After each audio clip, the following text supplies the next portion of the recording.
Hello, Magical Murray families. It is Friday, the 28th of March, and it is the last Friday in March, and it's raining. This week at Murray, we had students that they learned about Purim, which is awesome. And then on Thursday, we had a Chuck E. Cheese night. So poor Chuck E. Cheese came to greet children as we were dismissed on Thursday afternoon. And the sky opened up, so poor Chuck E. Cheese got rained on. But I hope that a lot of you made it to Chuck E. Cheese night and enjoyed yourself indoors during our kind of strange weather. Next week, Monday, is Eid, and so Eid Mubarak to those who celebrate. And then April begins, and April is Autism Acceptance Month, and that's a month that's special to my heart because, as you may know, my oldest son, Ian, has autism. And so it is really a month where we talk about how do we accept people who seem different than we are. So I think it's very important that we do it. And then on Friday of next week, we have a minimum day. 1st through 5th grade is out at 12:32. And I hope that you'll join us for lunch on the lawn, a celebration of our new grass, our beautiful new grass. It's so nice. So starting after school, we will have music, and we will have our 4th grade families selling Dippin' Dots to raise money for camp, and we'll eat lunch together. Now, of course, that's weather permitting. If it's raining, we obviously won't have lunch on the lawn, and we'll have to reschedule for another time. But hopefully, it'll be a great time. And then, after the minimum day is spring break, and we have a whole week off. So I hope that you do something wonderful with your family. I'm going to be spending time with mine, for sure. So March, as you know, is Women's History Month, and so I have a great book to read to you today. It's actually Women's History and Autism. The Girl Who Thought in Pictures, The Story of Temple Grandin by Julia Finley Mosca. And I hope that you enjoy it. And this is a true story about Temple Grandin. I'm going to move so you can see. If you've ever felt different, if you've ever been low, if you don't quite fit in, there's a name you should know. Temple Grandin's that name. In her tale you find glory. So get ready, get set for this cowgirl's true story. Oh, look at the cute cows.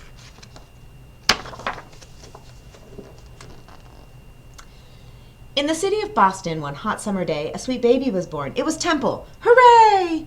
Unique from the start, an unusual girl. She loved spinning in circles and watching things twirl. My son likes that too. But some things she hated, like certain loud sounds or bright crowded places, large cities and towns. Frilly dresses with tags made her itch, pull, and tug. Something else that she hated? A big squeezy hug.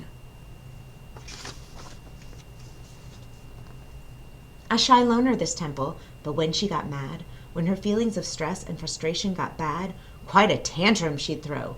Kick, holler, bang, shriek! Yet still by age 3, not one word did she speak. She'll never be normal, was what some did say. Her brain's not quite right, you must send her away. Away? Not my Temple, her mother proclaimed. We will figure this out. You should all be ashamed. Then little by little, though sometimes she balked, special teachers helped Temple, and one day she talked. And that thing with her brain, it was autism, see? She was different, not less, they all finally agreed. Like most kids her age, she loved ice cream and art. But the way Temple thought, that's what set her apart. If something was mentioned, for instance, a fly, in her mind she'd see dozens of photos buzz by.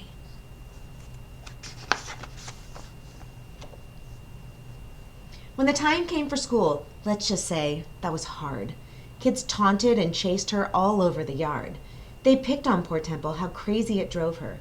They teased her for saying things over and over and over and over and over. Look at her! I wonder how Temple felt about that. Until finally, she snapped. Yes, she did, lost her cool. Threw a book at a kid and was kicked out of school. No one really got Temple. But well, then again, the truth of it was Temple didn't get them. You need time away, said her mom. That's what's best. You'll go visit your aunt on a ranch way out west. And guess what? Fitting in on a farm was less stress, since the pigs didn't care if her hair was a mess. Quite a sweet spot she had for the cows in their herd, such big, gentle beasts who knew nothing of words. As she watched her new friends, a thought popped in her head. These cows think like me, in pictures instead. At a new school that fall, Temple found more support and a teacher who taught her, you'll never fall short. When you find what you're good at, like science, you'll soar. And that teacher was right. He had opened a door. So she built a machine like she'd seen in some forms, an invention that hugged her with boards and not arms. It worked. She had done it. From memory, it's true. And just like the cows, it made Temple calm too. So look, there's already a machine that squeezes cows that makes them feel calm. Temple Grandin created a machine that would squeeze her to help her feel calm. I'm special, she thought, like a bright shooting star. My attention to details could help me go far.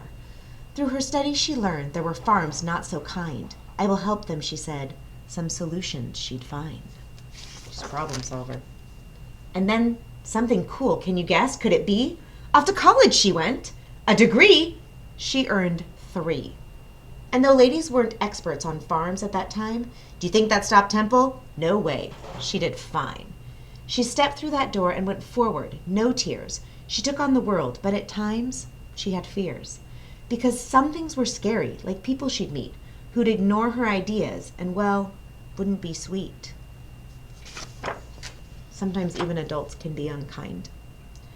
But she never gave up, learned her stuff through and through, like why cattle will circle and what makes them moo.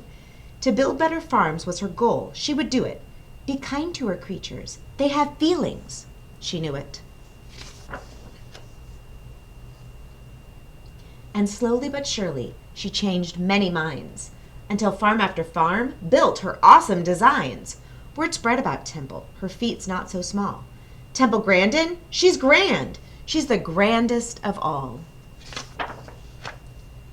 Now for these things and more, she's won honors and prizes. And a movie was made. But the biggest surprise is that girl with the future that couldn't be bleaker. Yes, the once silent girl. She is now a big speaker. Today she spreads hope with her stories and speeches. From New York to Sydney to Rome, Temple teaches. Each person is special, so unique are our minds. This world needs your ideas. It takes brains of all kinds. So here's the lesson. Feeling odd or offbeat? Being different might just be what makes you so neat. Don't let doubt hold you back, not for 1 minute more. Stand tall and like Temple, march right through that door. So there is the real Temple Grandin, and she wrote a letter to you. Dear reader, as a child, I was really glad that my mother always encouraged my ability in art. I encourage you to find something you are good at and work on developing it. If you're interested in becoming a scientist like me, find cool new ways to look at things, such as microscopes and telescopes. Explore nature. Think up your own hands-on science experiences. Keep learning from your mistakes. Temple Grandin. The Girl Who Thought in Pictures, the story of Dr. Temple Grandin. I hope you enjoyed this book, and I hope it makes you think about yourself, what you're good at, and how you can cultivate those skills. I also hope it makes you think about people who might be different than you, and how do we include them and not exclude them and not make fun of them, because everyone in this world belongs. We need all different kinds of people and all different kinds of brains to make this amazing society and community that we have. So, Cougars, I hope you have a wonderful weekend. I will see you on Monday. And remember, today and every day, it's great to be a Cougar. Bye, Cougars.